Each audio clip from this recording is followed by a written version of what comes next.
These my dollars make it hurt.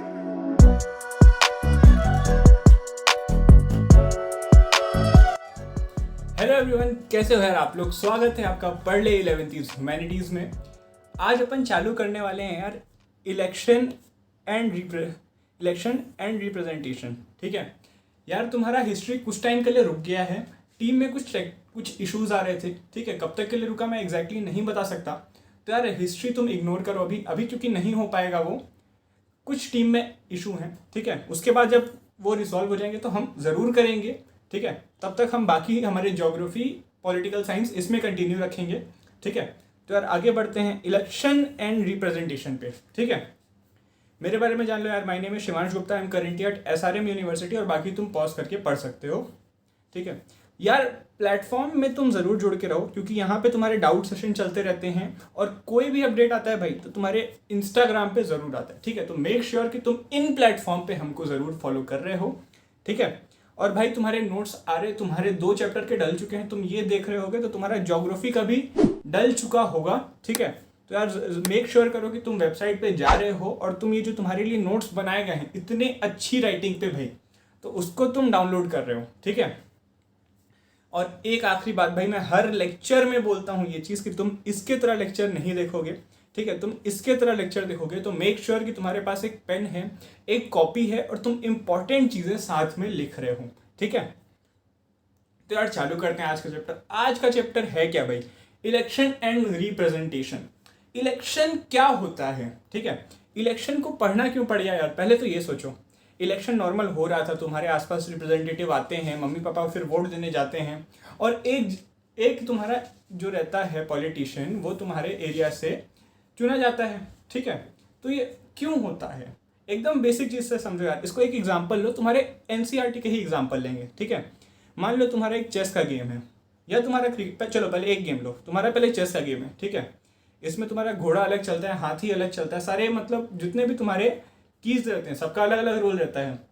अगर मैं ये रोल चेंज कर दूं तो क्या यह आउटकम भी गेम का चेंज हो जाएगा? पॉइंट। ठीक है, और इसी तरह क्रिकेट से ज़्यादा समझेंगे बच्चे। क्रिकेट पे लो, ठीक है, एक अंपायर रहता है तुम्हारी क्रिकेट में। अंपायर डिसाइड करता है कि तुम्हारा आउट था कि नॉट आउट था, कि तुम्हारा 6 था कि तुम्हारा 4 था। अगर अंपायर का मूड बदल जाएगा, वो अपने मन से रूल बनाने लगे, या फिर रूल हो ही ना, ये चीज़ भी अपन डिस्कस कर चुके हैं, तो बहुत प्रॉब्लम होगी। तो यार अगर रूल्स हट गए तो तुम देखो कि कितनी प्रॉब्लम हो जाएगी। ये चीज़ तुमको समझ आई होगी। अब यही चीज़ इलेक्शन के लिए भी होती है भाई। अब तुम सोचो कि इलेक्शन हो रहा है, ठीक है, अगर तुम्हारी वोटिंग एज ही फिक्स ना हो तो कौन लड़ सकता है? यही फिक्स ना हो तो ये थोड़े क्वेश्चन सोचो, तो कोई इसका कोई आंसर मिलेगा क्या? नहीं। तो इलेक्शन के लिए भी देखो, यहाँ पे जैसे कुछ बेसिक रूल्स की ज़रूरत थी, तुम्हारे क्रिकेट में हो गया, तुम्हारे चेस में हो गया, ऐसे ही तुम्हारे इलेक्शन के लिए भी भाई साहब कुछ बेसिक रूल्स चाहिए। पॉइंट। ठीक है, तो अब ये बेसिक रूल आएंगे कहाँ से, अपन ये देखेंगे आज चैप्टर में, और यही तुम्हारा पूरा चैप्टर है भाई साहब, इलेक्शन।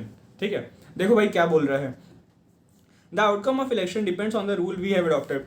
हमने जैसे कि क्रिकेट में कुछ रूल अडॉप्ट किए हैं, वैसे ही इलेक्शन में कुछ रूल्स अडॉप्ट किए हैं, और उन्हीं पे डिपेंड होता है तुम्हारा इलेक्शन का आउटकम। समझ आ रहा होगा। We need some machinery to conduct the election in an impartial way. अब यार तुम्हारा जैसे एक अंपायर होता है, ठीक है, वो तुम्हारा क्रिकेट का गेम कंडक्ट कराता है।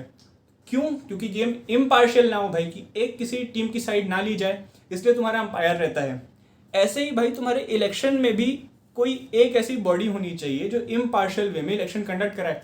हमारे यहाँ इलेक्शन कमीशन है भाई, ऐसी बॉडी। ठीक है, तुमको ये चीज़ पता होनी चाहिए। आगे देखो, since these two decisions need to be taken before the game of electoral policies can begin, this cannot be left to any government. Bouncer. कुछ नहीं है भाई। तुम ये सोचो कि ये जो रूल्स हैं, ठीक है, अगर मैं जो गवर्नमेंट है उसको बोल दूं बनाने के लिए, तो मतलब एकदम बेसिक रूल्स, कोई भी रूल गवर्नमेंट बना सकता है, तो रूलिंग गवर्नमेंट अपने हिसाब से रूल्स बना लेगी, तो कभी भी दूसरी जो पार्टी है उसके पास चांस रहेगा क्या जीतने का? रूलिंग गवर्नमेंट हमेशा अपने हिसाब से रूल बदलेगी और हमेशा वो जीत जाएगी। ठीक है, तो यहाँ पे क्या करना पड़ेगा भाई? That is why these basic decision about the election are written down in the constitution of a democratic country.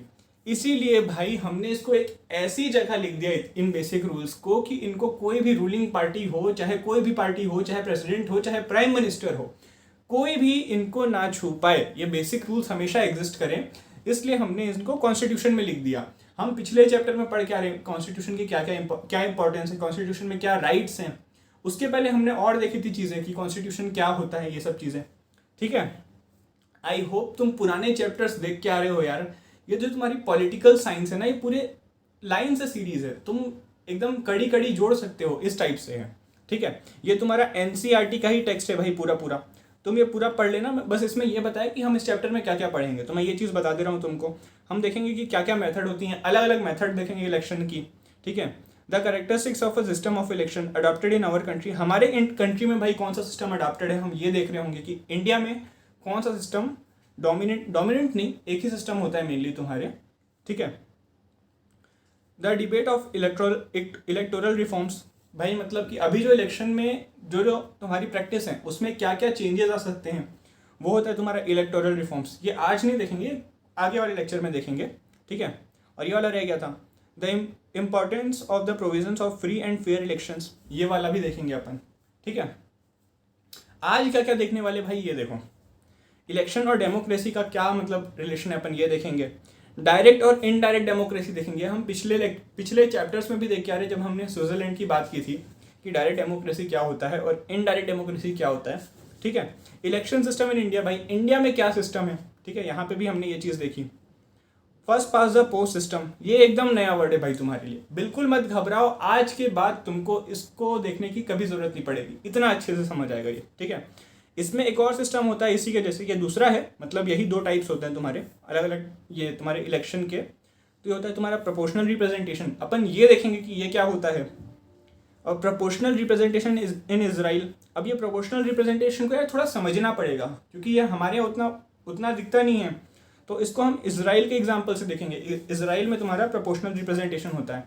ठीक है, और फिर हम कंपेयर करेंगे भाई, ये तुम्हारा first pass the post system है और ये तुम्हारा प्रोपोर्शनल रिप्रेजेंटेशन है, मैंने शॉर्ट फॉर्म में लिख दिया। तो हम इन दोनों को कंपेयर करेंगे।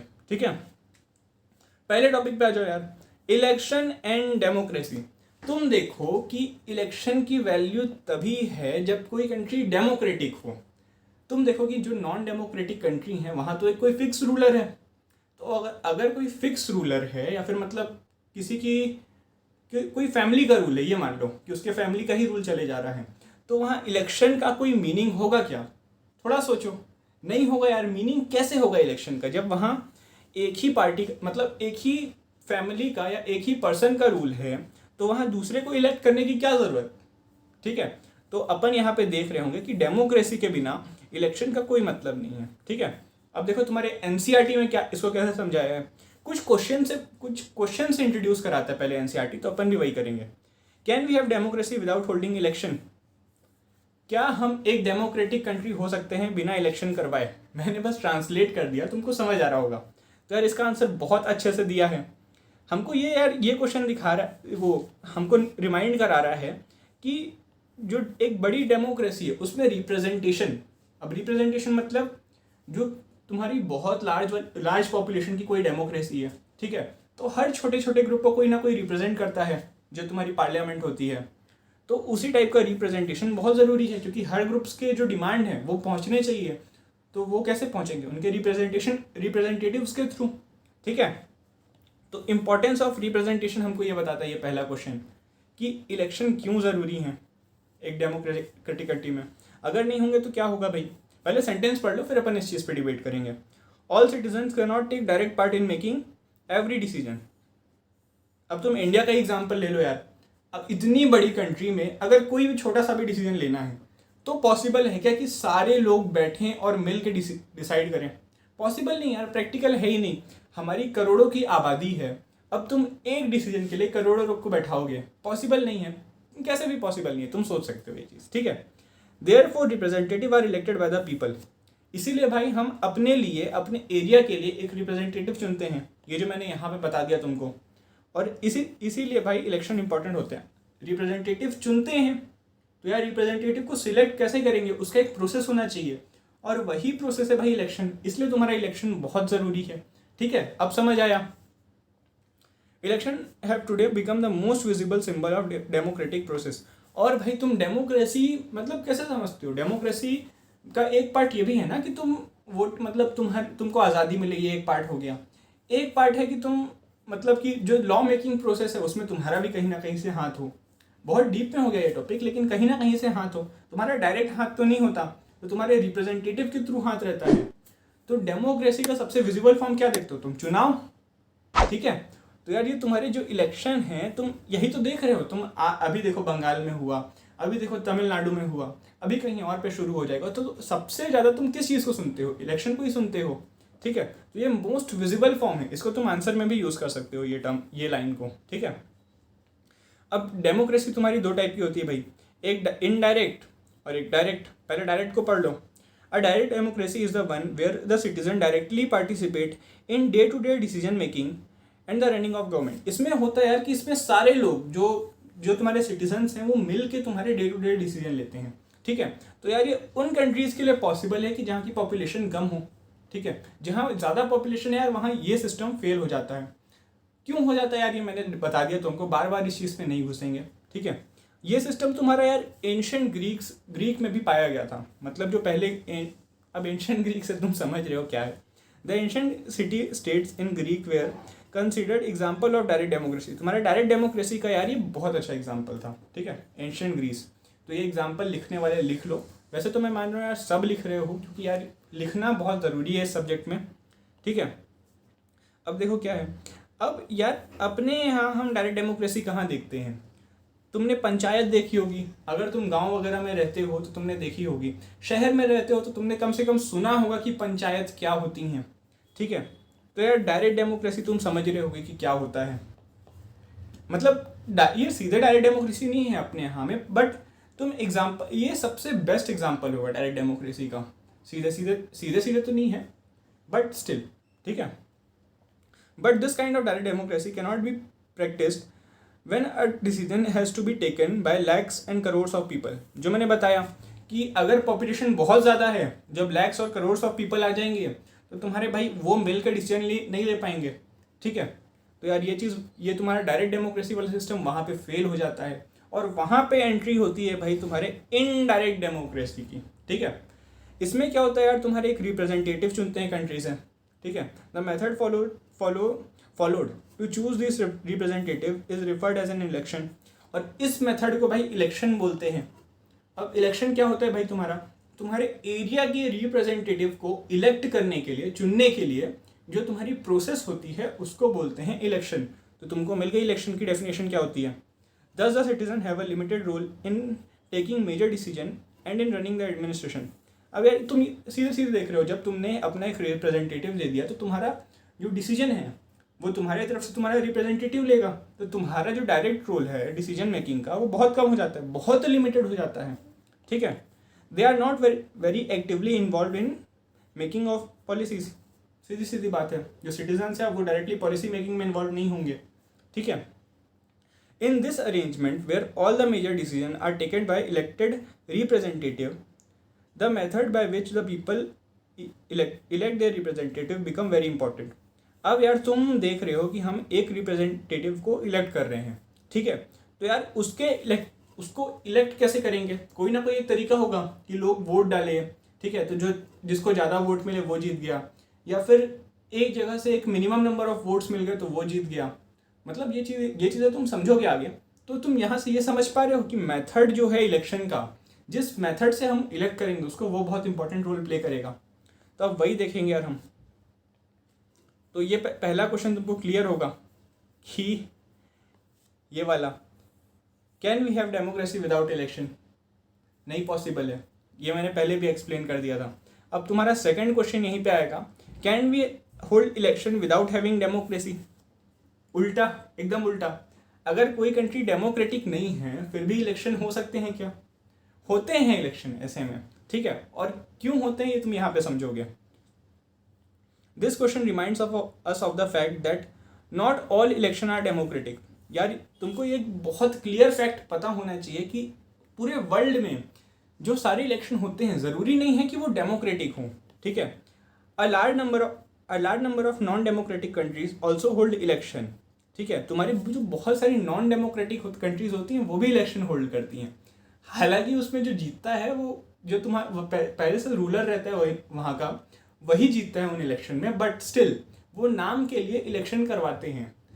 क्यों करवाते हैं, इसके कई रीज़न हो सकते हैं। एक तो उनकी इमेज अच्छी रहे, और वो यार अपने आप को एक डेमोक्रेटिक लीडर की तरह ही दिखाना चाहते हैं। कोई भी पूरे वर्ल्ड में बहुत कम ही लीडर बचे हैं जो अपने आप को एज अ डिक्टेटर दिखाना चाहते हैं। बहुत सारे लीडर भले वो डिक्टेटरशिप कर रहे हों, लोगों को अपने वो दिखाना चाहते हैं कि वो कितने ज़्यादा डेमोक्रेटिक हैं, ठीक है। तो इसीलिए वो फेक इलेक्शन करवाते हैं। यहाँ पे आते हैं, in fact non democratic rulers are very keen to present themselves as democratic. ये मैंने जो बोला ये वही चीज़ अंग्रेजी में है तुम्हारे, ठीक है। They do so by holding election in such a way that they does not threaten their rule. अब यार वो सीधी सीधी बात है, इलेक्शन तुम्हारे फेक होते हैं, चीटिंग होती है इलेक्शन में, ठीक है, कि तुम्हारे जो रूलर है वहाँ का वही इलेक्शन जीते, उसके रूल को कोई प्रॉब्लम ना हो। और ऐसी कंट्री का तुम मुझे एक एग्जांपल देना, ठीक है। और एक इसका बहुत विजिबल एग्जांपल है भी, रशिया में ये तुम्हारे इलेक्शन होने वाले थे उसका, ठीक है। तुम भी मुझे एक एग्जांपल देना, अभी कल परसों की ही न्यूज़ है ये, ठीक है। व्हाट डू यू थिंक, अब यार तुम क्या सोच रहे हो कि ये क्या चीज़ है जो एक डेमोक्रेटिक इलेक्शन और नॉन डेमोक्रेटिक इलेक्शन को अलग कर सकती है। दोनों में चुनाव हो रहे हैं, दोनों में लोग वोट कर रहे हैं, तो दोनों अलग कैसे हैं। कुछ चीज़ें हो सकता है तुम सोच रहे हो, कुछ चीज़ें हम आगे देखेंगे चैप्टर में, ठीक है। What can be done to ensure that election in a country would be conduct in a democratic way. अब यार जब हमको पता है कि इलेक्शन डेमोक्रेटिक भी हो सकते हैं और नॉन डेमोक्रेटिक भी हो सकते हैं, तो जो डेमोक्रेसी है, जो अच्छी अच्छी डेमोक्रेसी है, जैसे इंडिया हो गया, तुम्हारे साउथ अफ्रीका हो गया, तो ये कैसे इंश्योर करे कि इनके यहाँ की इलेक्शन एकदम अच्छे तरीके से हों, बिना किसी चीटिंग के हों, बिना एकदम मतलब फेयर इलेक्शन हो। तो ये किस तरह डिसाइड करेंगे, ठीक है। तो यार यहाँ पे आता है तुम्हारा कॉन्स्टिट्यूशन का रूल। कॉन्स्टिट्यूशन में यार हम कुछ बेसिक रूल्स लिख देंगे जिनको कोई भी नहीं छेड़ सकता, तो इलेक्शन उन्हीं बेसिस पे होगा। तो यार इससे क्या होगा कि कोई भी रूलिंग गवर्नमेंट हो वो तुम्हारे इलेक्शन प्रोसेस को नहीं छेड़ पाएगी, ठीक है। The details are usually left to be worked out by the law passed by the legislature. अब यार तुम्हारे कॉन्स्टिट्यूशन एक बेसिक फ्रेमवर्क बना देता है और वो बाकी फिर डिसीजन छोड़ देता है तुम्हारे लेजिस्लेचर्स पर। यहाँ पे थोड़ा कंफ्यूज हो गए कि गवर्नमेंट तो इंटरफेयर नहीं कर सकती है, फिर ये लेजिस्लेचर तो तुम्हारी गवर्नमेंट ही हो गई, तो ये इसको चेंज करने का मौका कैसे दिया जा रहा है। यार तुम्हारा फ्रेमवर्क जो है, जो बेसिक रूल्स हैं वो बना दिए गए हैं, इसमें फिर कुछ जो इनर डिटेल्स हैं, मतलब तुम्हारे एक बेसिक फ्रेमवर्क से तुम्हारे इतने बड़ी कंट्री का इलेक्शन हो नहीं जाएगा, बहुत छोटी छोटी डिटेल्स भी तुमको लिखनी पड़ेगी। तो वो जो बेसिक डिटेल्स हैं वो तुम्हारा लेजिस्लेचर लिखता है। जैसे कि तुम्हारी जो वोटिंग एज थी वो चेंज हुई है, पहले 21 साल थी, वो फिर 18 साल कर दी गई, तो ये तुम्हारे लेजिस्लेचर ने किया, ठीक है। अब ये जो बेसिक रूल्स होते हैं ये क्या होते हैं, अब मैंने तुमको एक एज का तो बता दिया, और देखो कौन है एलिजिबल वोट करने के लिए, वही मतलब एज वगैरह हो गई, कोई इंडिया का सिटीजन है कि नहीं उस बेसिस पे होता है, ठीक है। Who is eligible to vote, who is eligible to contest, लड़ने के लिए कौन कौन आ सकता है, मतलब इसके भी एक मिनिमम एज होती है, तुम देखोगे। Who is to supervise election, तुम इलेक्शन को सुपरवाइज कौन करेगा भाई। अब इलेक्शन हो रहे हैं तो ये फेयर हो रहे हैं कि नहीं हो रहे हैं, इनकी नीड्स क्या क्या है, वहाँ पे मान लो कोई मशीन ईवीएम वगैरह पहुँचवाना है, तो ये सब कोई जो सुपरविजन है ये कौन करेगा, तो ये चीज़ देखेंगे। ये तुम्हारी आती है, ये तुम्हारे लिखी रहती है कॉन्स्टिट्यूशन में, अपन ये चीज़ पढ़ रहे हैं, ठीक है। How does the vectors choose a representative, जो तुम्हारे वेक्टर्स हैं वो तुम्हारे रिप्रेजेंटेटिव को कैसे चूज करेंगे। How are the voters to be sorry ये पॉइंट फिर से देख लो, how are the votes to be counted and representative elected, तो तुम्हारे जो वोट्स हैं ये किस तरह काउंट होंगे और तुम्हारे जो रिप्रेजेंटेटिव हैं वो किस तरह इलेक्ट होंगे, ये भी तुम्हारे कॉन्स्टिट्यूशन में लिखा रहता है। तो तुम देखो एक बेसिक फ्रेमवर्क हमने बना दिया कि कॉन्स्टिट्यूशन तुम्हारा कैसे वर्क करता है। अब इसमें तुम्हारी जो रूलिंग गवर्नमेंट है अगर थोड़े बहुत चेंजेस करती भी है तो वो लेकिन तुम्हारे फेयर इलेक्शंस को काफ़ी हद तक नहीं रोक पाएगी। 100% तो यार कहीं पे भी पॉसिबल नहीं है, लेकिन काफ़ी हद तक तुम्हारे फेयर इलेक्शन होंगे यहाँ पे, ठीक है। अब देखो यार, अब तुम्हारे इंडियन कॉन्स्टिट्यूशन में देख लो, जैसे कि जो तुम्हारी सारी वर्ल्ड की कॉन्स्टिट्यूएंसीज हैं, वैसे ही इंडिया ने भी यार तुम्हारे कुछ बेसिक जो लॉज हैं वो लिख के रखे हैं तुम्हारे कॉन्स्टिट्यूशन में। अब देखो इलेक्शन सिस्टम इन इंडिया, आप अपने अपने घर आ जाओ। इतना सब अभी बकवास किया, इतना सब बात किया हमने, ठीक है, तो मीनिंग क्या थी? इलेक्शन तो हो ही रहे हैं ना, अब तो बेसिक रूल भी लिख दिए गए, फिर क्या ज़रूरत है? मतलब बेसिक रूल्स तो हैं ही, तो अब तो कोई छेड़ नहीं सकता। क्योंकि भाई ये जो तुम्हारी इलेक्शन की प्रोसेस है ये इतनी सिंपल नहीं है जितनी दिखती है, ये तुम्हारी बहुत ज़्यादा टिपिकल है। कैसे? क्योंकि जो तुम्हारे वोट्स हैं उनको काउंट करने का तरीका अलग हो जाता है, ठीक है, जो तुम्हारे रिप्रेजेंटेटिव होते हैं उनको चुनने के तरीके अलग हो जाते हैं।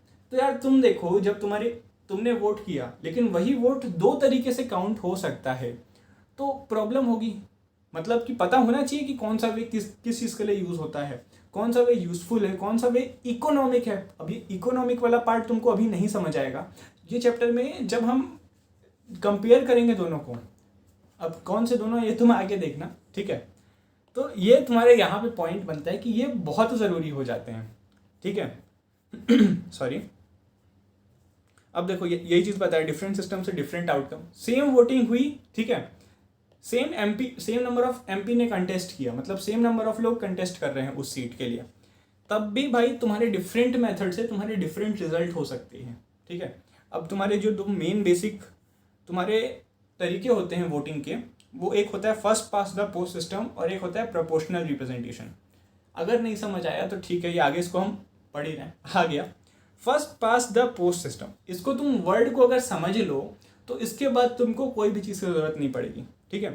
फर्स्ट पास्ट, जो पास्ट कर रहा है पहले, मतलब इसको ऐसे मान लो जो सबसे पहले पास कर रहा है पोस्ट को, ठीक है, ऐसा एक सिस्टम है।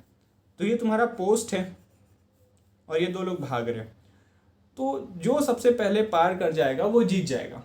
तुमको इतना समझ आया, ठीक है। अब यहीं पे तुम जो भाग रहे हैं तो ऐसा समझ लो कि नंबर ऑफ वोट्स बढ़ रहे हैं, ये भाग रहा है, इसकी स्पीड बढ़ रही है, या फिर ठीक है इसको ऐसे मान लो, तो जिसके नंबर ऑफ वोट्स सबसे ज़्यादा रहेंगे, सबसे पहले पोस्ट को पार कर जाएंगे, है ना, तो वो तुम्हारा यार जीत जाएगा। तुमको समझ आया? First pass the post system. अब कोई भी पूछे भाई तुम इस चीज़ पे नहीं अटकोगे, ठीक है। ये तुम्हारे एनसीईआरटी में न्यूज़पेपर की कटिंग थी कि पहली बार कांग्रेस तीन चौथाई बहुमत। अब ये क्या है अपन आगे समझेंगे, ठीक है। इंग्लिश वाली चिंता मत करो, कोई दिक्कत नहीं आएगी, आगे समझ रहे हैं हम लोग। तो तुम्हारे हुआ क्या यार, ये जो तुम्हारी कटिंग है ये तुम्हारे 1984 के इलेक्शन की है। In the Lok Sabha election of 1984 the Congress party came to power winning 415 seats out of 543 Lok Sabha seats. जो तुम्हारी विक्ट्री थी भाई ये कांग्रेस की, ये अभी तक की सबसे बड़ी विक्ट्री है किसी एक सिंगल पार्टी के लिए, इतनी सीट्स जीत लेना। इसके पीछे हालांकि एक बैक स्टोरी भी है कि मतलब इंदिरा गांधी की उस टाइम असैसिनेशन कर दिया जाता है उन्हीं के गार्ड्स के थ्रू, तो पूरे देश को मतलब एक सिंपैथी रहती है कांग्रेस के साथ, एक रीज़न दिया जाता है हालांकि ये, ठीक है, और काफ़ी हद तक वैलिड भी है। बट तुमको यहाँ पे समझना है कि क्या समझना है मैं बता रहा हूँ, ठीक है। ये देखो तुम्हारी यहाँ पे 415 आउट ऑफ 543 सीट्स जीती, तो यार तुम देखो कि 80% से ज़्यादा सीट्स जीत ली, ठीक है। और ऐसी विक्ट्री कभी भी ये हम लोकसभा इलेक्शन की बात कर रहे हैं, ठीक है, तो इस पर कंफ्यूज मत होना। और ऐसी विक्ट्री यार कहीं पे नहीं देखी गई थी, तो तुमको ये स्टोरी समझ आई। अब स्टोरी से हम सीख क्या रहे हैं ये देखो, तुम्हारी कांग्रेस ने 4/5 ऑफ द टोटल सीट जीती। हमने देखा यहाँ पे 415 सीट जीती उन्होंने 543 में से, ठीक है, तो मतलब उन्होंने 4/5 से ज़्यादा सीट जीत ली। तो यार इसका ये भी मतलब है क्या कि हर 5 लोग में से 4 लोग ने इसको वोट दिया था कांग्रेस को, मतलब यही बोल रहा है ना, हर 5 में से 4 सीट जीती। तो इसका यार ये भी मतलब है क्या कि अगर 5 लोग हैं, ठीक है, तो तुम्हारे जो 4 लोग हैं इसने कांग्रेस को वोट किया, ये ऐसा होना चाहिए। लेकिन भाई तुम्हारा ऐसा नहीं होता, ये अपन आगे भी देख रहे हैं, वही बोल रहा है कि ऐसा पॉसिबल नहीं है, ठीक है। The Congress party got 48% of the vote. जो तुम्हारी कांग्रेस पार्टी थी भाई साहब, उसको 50% वोट भी नहीं मिले। तुम देखो उसको, तुम्हारे अगर यहाँ पे एकदम में 5, तुम्हारे अगर ये इसको मान लो, तुम्हारे अगर टोटल 100 वोट्स हैं तो उसको 50 वोट्स भी नहीं मिले, तब भी वो तुम्हारी 80% से ज़्यादा सीट जीत गई। यहाँ पे अगर 100 में गिनो तो 80 सीट जीत गई 50 वोट से कम में, ठीक है। तो तुम देखो आधे वोट से भी कम थे कांग्रेस के, तब भी भाई उसने मेजॉरिटी ले ली। तो तुम देखो कि सिर्फ 48% सीट लेके भी कांग्रेस 80% मतलब 48% वोट लेके वो 80% सीट जीत जाती है। अब ये कैसे होगा ये मैं समझाऊंगा तुमको, ठीक है। पहले थोड़ा सा ये तुम्हारे एनसीईआरटी का डेटा है तुम्हारे 1984 के लोकसभा इलेक्शन का, वो देख लो। जो तुम्हारी कांग्रेस है यार उसको 48% वोट मिले, सिर्फ 48, ठीक है। तब भी उसके पास 415 सीट्स हैं। अच्छा तो अब तुम बीजेपी का देखो एक बार, बीजेपी के पास 7.4 सीट्स हैं, तो इसके पास भी कुछ अच्छे नंबर ऑफ सीट्स होने चाहिए।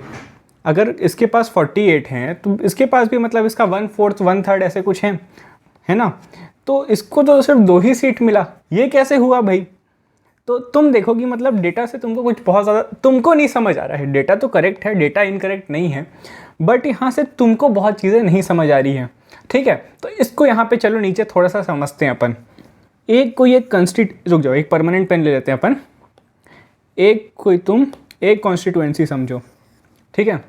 इसके लिए तुम्हारा बीजेपी भी लड़ रहा है, तुम्हारा कांग्रेस भी लड़ रहा है, और एक कोई अननोन, इसको ए मान लेते हैं, वो लड़ रहा है, ठीक है। अब बीजेपी को मिले तुम्हारे इसको मिले 30% वोट, ठीक है। तुम्हारे कांग्रेस को मिले मान लो 45% वोट, और इसको तुम्हारे बचे हुए वोट मिल गए, ठीक है। इसको मिले तुम्हारे 25% वोट। तो तुम देखो कि बीजेपी को भी अच्छा खासा शेयर मिला है, तुम्हारे ये जो अननोन है इसको भी अच्छा खासा शेयर मिला है, लेकिन कांग्रेस को सबसे ज़्यादा मिला। इसलिए भाई तुम्हारी यहाँ पे कांग्रेस जीत जाएगी, और बाकी जो हैं ये जो तुम्हारी बीजेपी और ये तुम्हारी अननोन हो गई, ये इसके जो वोट्स हैं वो वेस्ट हो जाएंगे, मतलब कोई मतलब नहीं हुआ। इसके सबसे ज़्यादा आए तो इसको वो सीट मिल जाएगी। तो तुम देखो कांग्रेस को अभी भी यहाँ पे तुम्हारे 65% लोग हैं जो कांग्रेस नहीं चाहते, फिर भी तुम्हारी कांग्रेस जीत गई।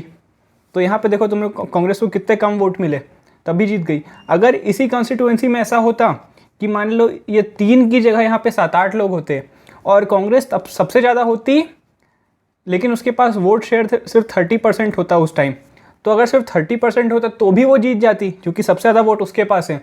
तो तुम देखो यहाँ पे 70% लोग ऐसे हो गए जो नहीं चाहते कि कांग्रेस यहाँ इस पर्टिकुलर कंस्टिट्यूएंसी में आए, ठीक है। तो तुमको ये समझ आया कि ये सिस्टम कैसे काम करता है और ये डेटा इतना इरेगुलर क्यों दिख रहा था, ठीक है। उसको थोड़ा साफ कर लें, तुमको ये चीज़ समझ आया होगा। वही है, यही चीज़ बताया कि तुम्हारा जो इतना सब हुआ, ये जो तुम्हारा अलग तरीका है, ये तुम्हारा first pass the post system है, इसलिए ऐसा डेटा आ रहा था। First pass the post system तुमको समझ आया क्या होता है। एक पर्टिकुलर कॉन्स्टिट्यूएंसी में लोग लड़ते हैं, उसमें से जिसको भी सबसे ज़्यादा वोट आ गए वो जीत जाता है, ठीक है। इसलिए कम वोटिंग परसेंटेज में ऐसा हुआ होगा ना, बहुत सारी जो अलग अलग कॉन्स्टिट्यूएंसी हैं इन सब में क्या हुआ होगा कि कांग्रेस सबसे ज़्यादा वोट पाई होगी, भले मतलब सिर्फ 10% या 20% वोट पाई हो वो, लेकिन बाकी सब जो उस पर्टिकुलर कॉन्स्टिट्यूएंसी के लिए जो बाकी सब लड़ रहे हैं उससे ज़्यादा वोट थे कांग्रेस के, तो कांग्रेस उस पर्टिकुलर कॉन्स्टिट्यूएंसी में जीत गई। ऐसे ही कांग्रेस बहुत सारी कॉन्स्टिट्यूएंसी में जीत गई कम वोट्स पे, इसीलिए उसको देखो कम वोट्स पे भी ज़्यादा सीट्स मिल गई हैं। सेम केस ऐसा बीजेपी के साथ हुआ। बीजेपी के साथ क्या हुआ भाई, उसको 49% वोट मान लो एक जगह मिले उसको 49% वोट, ठीक है, और कांग्रेस को मिल गए तुम्हारे 51% वोट। इसको वोट देखो कितना ज़्यादा मिला है। कांग्रेस 30% में भी जीत जा रही थी, लेकिन यहाँ पे कांग्रेस के 51 है। अलग अलग केस है ना, दोनों को मिक्स मत करना। इसको परमानेंट पेन से देखो, तुम्हारे कांग्रेस का यहाँ पे 51% है इस पर्टिकुलर एग्जाम्पल में, और बीजेपी का 49। तो यहाँ पे तुम देखो बीजेपी का शेयर काफ़ी ज़्यादा है, फिर भी तुम्हारे कांग्रेस ज़्यादा डोमिनेंट है तो वो जीत जाएगी। इसलिए तुम देखो बीजेपी का वोटिंग परसेंटेज जो है वो काफ़ी अच्छा है। ये दूसरा है, मैंने तो तुमको एक ऐसा एग्जांपल से बताया जिससे तुम समझ जाओ, ठीक है। तो मान लो वो इसी तरह लड़ी होगी तो उसको 7.4% वोट तो मिल गए, लेकिन वो एक ही 2 जगह जीत पाई, ठीक है। तो तुमको ये चीज़ समझ आई होगी कैसे हुआ। अपन आगे बढ़ते हैं, ये चीज़ बताई मैंने। अब इस चीज़ को तुम्हारा थोड़ा डेफिनेशन में कैसे बताया एनसीईआरटी में, ये देख लो। Under this system the entire country is divided into 543, India की बात हो रही ना, 543 constituencies. Number of constituencies depend करती हैं कंट्री टू कंट्री, ये इंडिया की बात हो रही है इसलिए यहाँ पे 543 है। ईच कॉन्स्टिट्यूएंसी इलेक्ट 1 रिप्रेजेंटेटिव, हर कॉन्स्टिट्यूएंसी से सिर्फ एक ही बंदा सिलेक्ट होता है, ठीक है। तुम्हारे लोकसभा के लिए एक कॉन्स्टिट्यूएंसी से एक ही तुम्हारा रिप्रेजेंटेटिव जाएगा। तुम्हारी ये जो विधानसभा है उसकी बात अपन नहीं कर रहे हैं, विधानसभा मतलब स्टेट असेंबली, उसकी बात हम अभी नहीं कर रहे। हम अभी जो तुम्हारा लोकसभा है, लोअर हाउस, उसकी बात कर रहे हैं। तो तुम्हारा जो एक कॉन्स्टिट्यूएंसी है उससे एक ही रिप्रेजेंटेटिव आएगा। ये चीज़ याद रखना है क्योंकि अपन आगे जो एग्जाम्पल पढ़ेंगे उसमें एक कॉन्स्टिट्यूएंसी में एक से ज़्यादा लोग आएंगे, ठीक है। इसलिए यहाँ पे first pass the post system में तुम्हारा एक रिप्रेजेंटेटिव रहता है एक कॉन्स्टिट्यूएंसी से, ठीक है। The candidate who secures the largest number of votes in that constituency is declared elected. ये मैंने तुमको एग्जांपल से बताया कि कांग्रेस के 30% वोट आए थे तब भी वो कैसे जीत गया था, ठीक है, और बीजेपी के 49 आए थे तब भी वो कैसे हार गया था। मैंने ये दो एग्जांपल दिए तुमको। तो वही है, जिसको सबसे ज़्यादा वोट मिल गए वो जीत जाएगा, ठीक है। ये तुमको मैंने एक बार दिखाना कि चाहा कि 543 कंस्टिट्यूएंसीज कैसी दिखती हैं। ये तुम्हारे 2014 के लोकसभा इलेक्शन की है, तुम्हारी ऑरेंज वाली मैक्सिमम बीजेपी की हैं, मतलब बीजेपी और उसके सपोर्टर्स वगैरह की, ठीक है।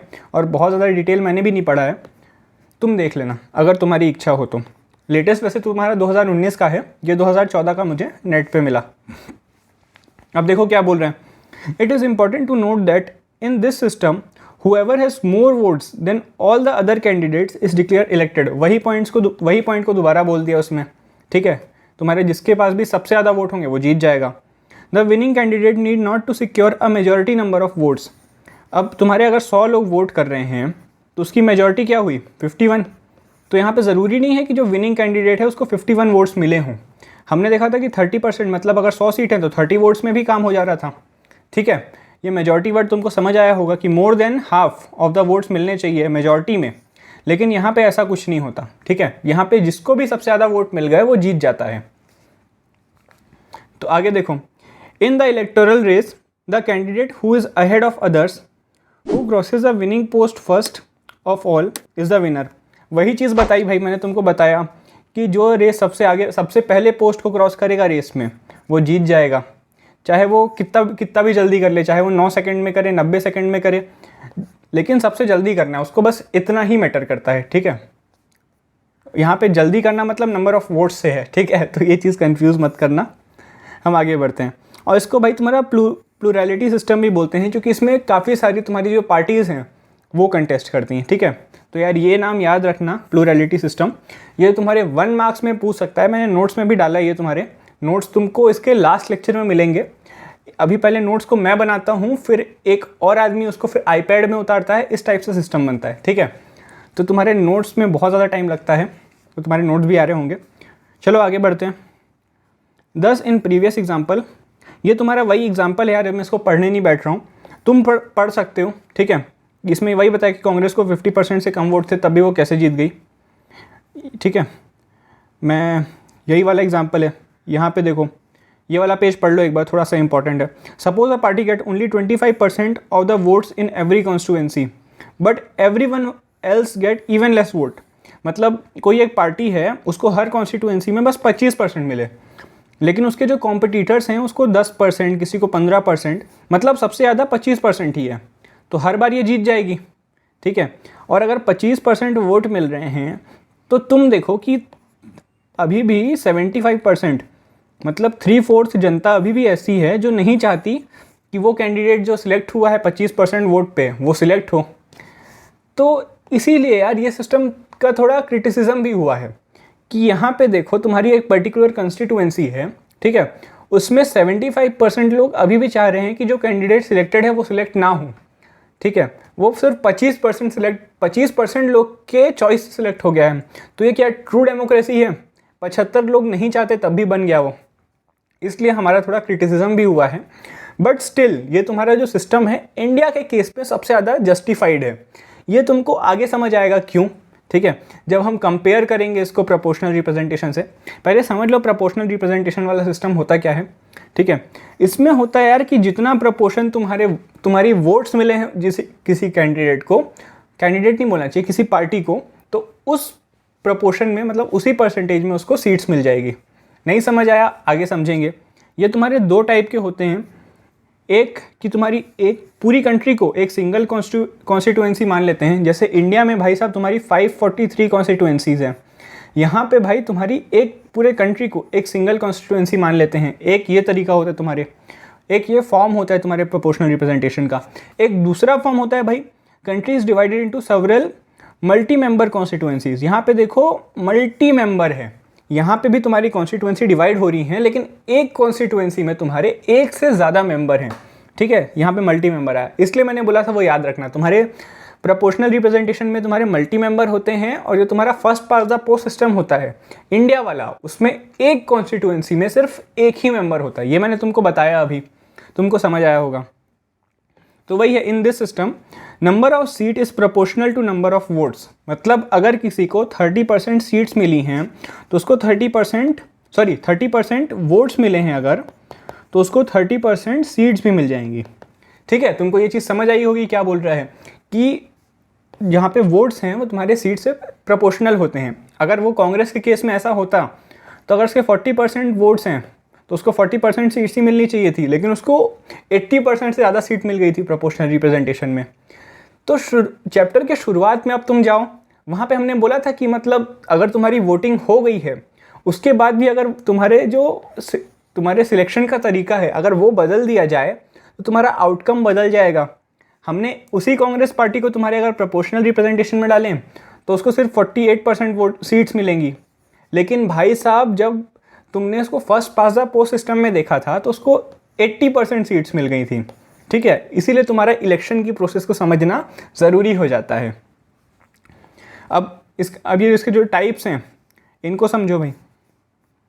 पहले जब अगर तुम्हारी होल कंट्री को एक सिंगल कॉन्स्टिट्यूएंसी माने तो इसका एग्जांपल है भाई तुम्हारा इजराइल और नीदरलैंड। इजराइल अभी न्यूज़ में भी काफ़ी चल रहा था, ठीक है, फिलिस्तीन वाले केस पे। तुमको पता होनी चाहिए ये चीज़, तुम अगर आर्ट्स के स्टूडेंट हो तो, ठीक है। अब इस केस में क्या होता है यार, तुम्हारी एक पूरी कंट्री है, ठीक है, वो एक सिंगल कॉन्स्टिट्यूएंसी है। और क्या होता है इसमें, ये चीज़ को, ये स्टेटमेंट पढ़ लो फिर पूरा समझते हैं साथ में। Each party fills its quota of seats by their candidate in proportion to the vote received. होता क्या है यार, यहाँ पे लोग वोट करते हैं, ठीक है। पहले उन लोगों ने वोट कर दिया, अब वोट किया तो अगर मान लो तुम्हारी एक, यहाँ पे इसको एग्जांपल से समझो, 4 पार्टी हैं, ठीक है, A B C D। लोगों ने वोट किया, ठीक है, इसको 30% वोट मिल गए। B को, पार्टी है ना, ये कोई कैंडिडेट नहीं है, ये पार्टी है। B को तुम्हारे 20% वोट मिल गए, C को तुम्हारा 1% वोट मिल गया, ठीक है। और इसमें बचा कितना तुम्हारा, इसमें बचा तुम्हारा 59% वोट इसको मिल गए, ठीक है, 69, सॉरी, इसको 69% वोट मिल गया तुम्हारा, सॉरी, इसको 69% वोट मिल गया। तो तुम देखो अगर इसको 30% वोट मिला तो या इस सिस्टम में क्या होगा, इसको 30% सीट्स भी मिल जाएंगी, इसको ऐसे ही 20% मिल जाएगी। इसको 1% मिला है तो 1% में तुमने देखा होगा first pass the post system में तो कुछ भी नहीं मिलता है, जो जीतता है वो सीधे जीत जाता है। तो इसको यहाँ पे 1%, इसको यहाँ पे भी 1% सीट मिलेगी अगर, मतलब इसका थोड़ा सा क्राइटेरिया अलग हो जाता है कुछ जगह पे, बट अभी तुम समझो कि अगर 1% है तो उसको भी 1% सीट मिलेगी। और अगर तुम्हारे 69% जिसको है उसको 69% मिलेगा। तो first pass the post system में क्या हो रहा था भाई, तुम्हारे ये जो बाकी हैं, जो तुम्हारा 69 वाला है ये जीत जाएगा, बाकी सबके वोट वेस्ट हो जाएंगे। लेकिन यहाँ पे ऐसा नहीं होता, यहाँ पे 30% वाले को 30% यहाँ पे सीट्स मिल रही होती हैं, ठीक है। तो तुमको समझ आया ये क्या होता है। पहले वोट्स हो गए, ठीक है, अब एक पार्टी को जितने % वोट मिले वो उतने % में, मतलब अगर उसको 30% वोट मिले तो मान लो 30 सीट मिली उसको, तो 30 सीट में अपने कैंडिडेट उतार देगा, ये वो तरीका होता है, ठीक है। इसको इजराइल का सिस्टम हम और देखेंगे। इजराइल है कहाँ पे मैप में, ये देख लो भाई, तुम्हारा ये है एशिया, ठीक है, तुम्हारा ये अफ्रीका। तो यार ये तुम्हारा जो इजिप्ट रहता है, इसको ये देखो, ये तुम्हारी जो मेडिटेरियन सी है और ये तुम्हारी रेड सी है, इसके बीच में ये यहाँ पे ये जो, सॉरी रुको, ये वाला पॉइंट है, ये तुम्हारा इजराइल है, ठीक है, ये वाला अब दिखा होगा, ठीक है। तुमको इजराइल पता चल गया। अब नीदरलैंड देख लो भाई, नीदरलैंड कहाँ पे है, तुम्हारा बेल्जियम, तुम लास्ट ईयर पढ़ के आए हो बेल्जियम, ठीक है, यहाँ कहीं पे तुम्हारा बेल्जियम होता है। अब ये वाला होता है, ये वाला तुम देख लेना, ये तुम्हारा हो गया नीदरलैंड, तुम्हारा यूरोप में ऊपर साइड, जर्मनी और तुम्हारे बेल्जियम के ऊपर नॉर्थ सी के पास, ठीक है। तो तुमको ये भी पता चल गया नीदरलैंड कहाँ पे है। तो ये तुम्हारा ये वाला जो सिस्टम है, whole country as a single constituency, ये वाला ख़त्म होता है। अब देख लो भाई, तुम्हारे जब countries divide into several multi member constituencies, मैंने यहाँ पे मल्टी मेंबर पे थोड़ा एम्फेसाइज किया है, ठीक है, वो तुमको मैंने बताया था पहले भी अभी। इसका एग्जांपल है भाई तुम्हारा अर्जेंटीना और पोर्चुगल। ये नाम शायद तुम सुने हो, जो फुटबॉल देखे होंगे वो तुरंत लिंक कर दिए होंगे ये क्या चीज़ें हैं। Each party prepares a list of candidates for constituency. पहले क्या करती है हर पार्टी, एक तुम्हारे कॉन्स्टिट्यूएंसी के लिए, मान लो अगर एक कॉन्स्टिट्यूएंसी में 10 सीट हैं तो हर पार्टी तुम्हारे 10-10 कैंडिडेट खड़ी कर देगी। ए के 10 कैंडिडेट हो जाएंगे, बी के तुम्हारे 10 कैंडिडेट हो जाएंगे, ऐसे ही सी के 10 कैंडिडेट हो जाएंगे, ठीक है। फिर वोटिंग होगी, इसके बाद फिर वोटिंग होगी, मान लो ए को मिल गए तुम्हारे 30% वोट, ऐसे ही बी को भी मिल गए तुम्हारे 30% वोट, और सी को मिल गए तुम्हारे 40% वोट। तो यहाँ पे क्या होगा, जो तुम्हारा ए है, तुम्हारे 10 अगर टोटल सीट है तो 30% मतलब 3 सीट, तो ए को तुम्हारे 3 सीट मिल जाएगी। इसी तरह बी को भी 3 सीट मिल जाएगी, ठीक है, और सी को तुम्हारे 4 सीट मिल जाएगी। ये समझ आया। अच्छा, अगर यहाँ पे किसी को 1% वोट मिला होता तो मान लो यहाँ पे जो सी है, इसको सी को तुम 39 दे दो, ठीक है, 39% वोट दे दो। तो और यहाँ पे तुम्हारे जो डी है, एक डी मान लो, उसको 1% दे दो। तो यार तुम देखो, अगर 10 सीट हैं तो उसका 1% क्या होगा, 0.1 सीट। तो ऐसे देना पॉसिबल है क्या? नहीं। तो यहाँ पे जो तुम्हारा 1% वोट है ये वेस्ट चला जाएगा, और सी जो है इसको तुम्हारा यहाँ पे 4 सीट मिल जाएंगी। ये 1% टोटल वेस्ट होगा क्या? नहीं, ये तुम्हारा कोएलिशन गवर्नमेंट बना सकता है ये जो बाकी जो हैं उनके साथ। जैसे सी को 4 सीट के लिए एक और परसेंट चाहिए, तो ये उसके साथ कोएलिशन में जा सकता है डी, और तुम्हारी चार सीट इन दोनों को मिल जाएंगी, ठीक है। ये चीज़ आगे भी लिखी हुई है, अपन आगे बढ़ जाते हैं। ये पहले ये देख लो, अर्जेंटीना और पुर्तगाल कहाँ पे थे तुम्हारा। अर्जेंटीना भाई तुम्हारा ये जो साउथ अमेरिका है उसमें नीचे साइड ये वाला पार्ट दिख रहा है, ये तुम्हारा अर्जेंटीना है। ये मैप के हिसाब से तुम्हारे लिए इंपॉर्टेंट है, और तुम पॉलिटिकल साइंस नहीं, तुम आर्ट्स के स्टूडेंट हो, इसलिए तुमको ये सब जानना बहुत ज़रूरी है, ठीक है। तुमको ये अर्जेंटीना पता चल गया। अब पोर्चुगल कहाँ पे होता है यार तुम्हारा पोर्चुगल ये हो गया। ये तुम्हारा अपन ने अभी देखा, यहाँ पे देखो, यहाँ पे अभी हमने देखा था, हाँ यहाँ पे देखा था हमने अभी नीदरलैंड। यहीं पे होता है भाई तुम्हारा पुर्तगाल, स्पेन के पास। ये स्पेन है तुम्हारा, इसी के पास होता है तुम्हारा पुर्तगाल, ठीक है। यहाँ पे तुम्हारा देखो इजराइल भी मिल गया, ये इजराइल है तुम्हारा, ठीक है। तो यहाँ पे कंफ्यूज नहीं होगे तुम। इजिप्ट के जस्ट ऊपर, इजिप्ट और जॉर्डन के जस्ट ऊपर, ठीक है। तो तुमको समझ आ गया ये दोनों। अब इजराइल को थोड़ा और अपन समझेंगे, क्योंकि प्रोपोर्शनल रिप्रेजेंटेशन थोड़ा सा और समझने की ज़रूरत है, ठीक है। तो पूरा प्रोसेस देख लो भाई। इलेक्शन इन द लेजिस्लेचर, उसके लेजिस्लेचर का ये नाम है, तुम देख लेना। Take place every 4 years. उनके यहाँ यार हर 4 साल में होता है, हमारे यहाँ जैसे हर 5 साल में होता है, उनके यहाँ हर 4 साल में होता है। बहुत सारी कंट्रीज़ का अलग अलग होता है, अमेरिका का भी 4 साल होता है, कोई कंट्रीज़ का 6 साल में भी होता है, ठीक है। Every party declares a list of its candidate, but voters vote for party and note for the candidates. जैसे तुम्हारा जो एक हर पार्टी है, जैसे तुम्हारी 2-3 पार्टी हो गई, तो तुम्हारी लिस्ट जाहिर करेंगी सारे कैंडिडेट्स की। अगर 100 सीट्स हैं तो हर पार्टी 100 सीट्स के लिए करेगी, मतलब 100 कैंडिडेट अपने खड़े करेगी। उसमें से जीते कितने उससे फ़र्क नहीं पड़ता, वो 100 खड़ी करेगी, और लोग फिर उस पार्टी को वोट करेंगे, उस कैंडिडेट को तो करेंगे नहीं। अब एक पार्टी लड़ रही है तो अब वो पार्टी को वोट करेंगे, और पार्टी जितने % वोट जीतेगी उसको उतने % सीट्स मिल जाएंगी।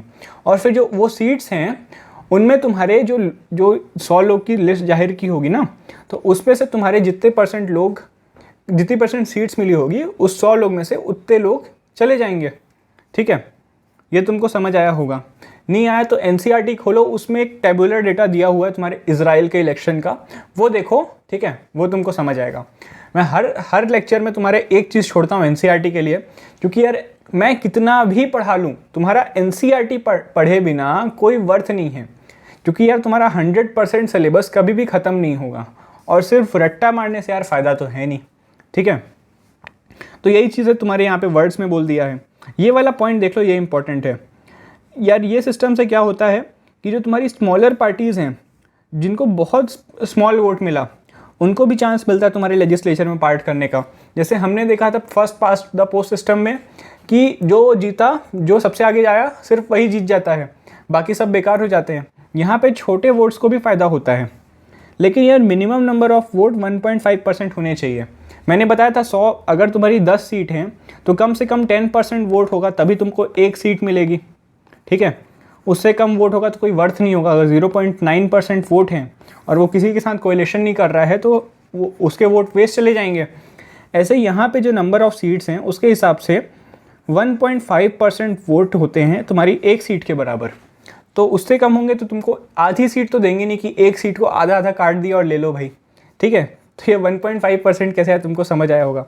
और अब देखो किसी को 0.6 मिले और किसी को तुम्हारे 0.9 मिले, तो ये दोनों मिलके एक सीट ले सकते हैं, ठीक है। तो ऐसा ही होता है कि तुम्हारी जो यहाँ पे पार्टीज़ होती हैं ये एक दूसरे के साथ कोएलिशन फॉर्म करके तुम्हारी गवर्नमेंट में पार्टिसिपेट करती हैं। मैंने एग्जांपल दिया कैसे करेंगी, ये तुम्हारे एक सीट के लिए था। ऐसे जो बड़ी बड़ी पार्टीज़ होती हैं वो मिलके भी ऐसा करती हैं, जैसे इंडिया में होता है। तो तुमको समझ आया होगा।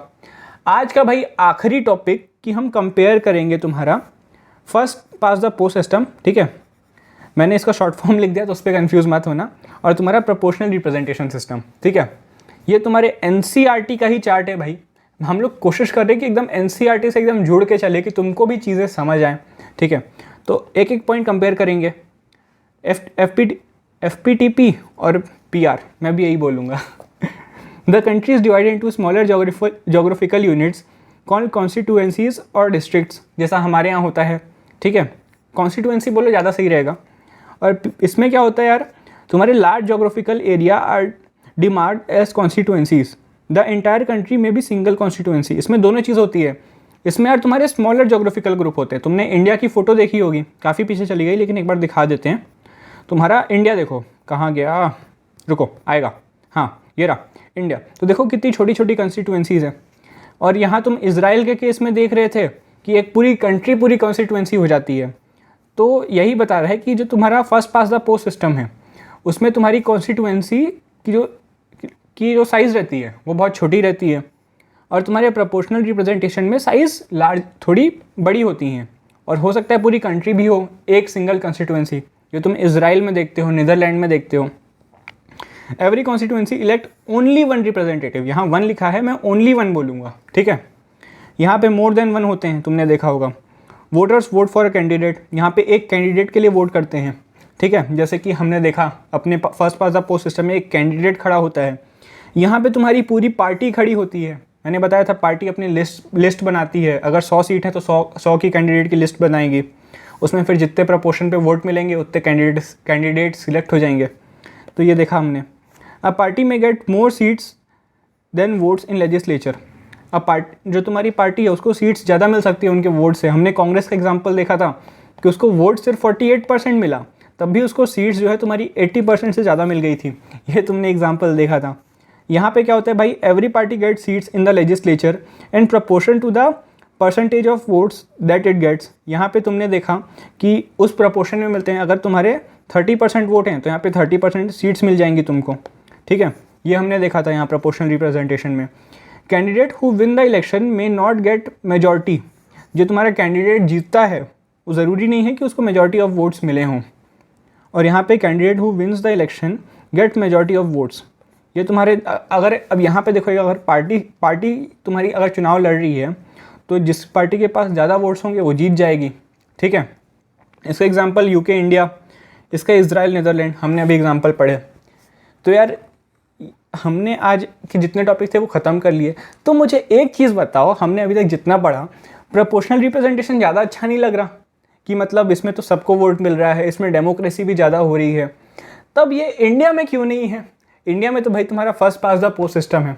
यूके जो तुम्हारा यूके हो गया, इसमें भी तुम्हारा first pass the post system है। तो ये इस सिस्टम में ऐसी क्या अच्छाई है कि ये इंडिया और यूके जैसी कंट्रीज़ ने इसको अडॉप्ट किया? तो यार ये हम नेक्स्ट लेक्चर में कंपैरिजन करेंगे कि इंडिया में ये सिस्टम क्यों नहीं है, ठीक है। और तुम्हारा प्रोपोर्शनल रिप्रेजेंटेशन का एक और टॉपिक बच गया कि इंडिया में ये जो तुम्हारे प्रेसिडेंशियल इलेक्शन होते हैं और तुम्हारे राज्यसभा के इलेक्शन होते हैं, उनमें तुम्हारा प्रोपोर्शनल रिप्रेजेंटेशन होता है। तो उसमें कैसे होता है तुम्हारा ये आएगा। एक जल्दी से देख लो यार क्विक रिवीजन के हमने क्या क्या देखा। हमने सबसे पहले देखा कि तुम्हारी डेमोक्रेसी का तुम्हारे इलेक्शन का एक डेमोक्रेसी में क्या रोल है, ठीक है। फिर हमने देखा भाई कि डायरेक्ट डेमोक्रेसी क्या होती है और इनडायरेक्ट डेमोक्रेसी क्या होती है, ठीक है। उसके बाद फिर हमने अलग अलग सिस्टम देखे, पहले प्रोपोर्शनल वाला first pass the post system देखा तुम्हारा, फिर तुम्हारा प्रोपोर्शनल रिप्रेजेंट देखा, और अभी हमने दोनों को कंपेयर करा, ठीक है। तो आज का लेक्चर यार यहाँ पे ख़त्म होता है। तब तक मन में सोचते रहो कि इलेक्शन क्या होता है, कैसे होता है। अगले लेक्चर में हो सके यार तो खुद पढ़ के आना, ठीक है। तब तक के लिए बाय, स्टे सेफ।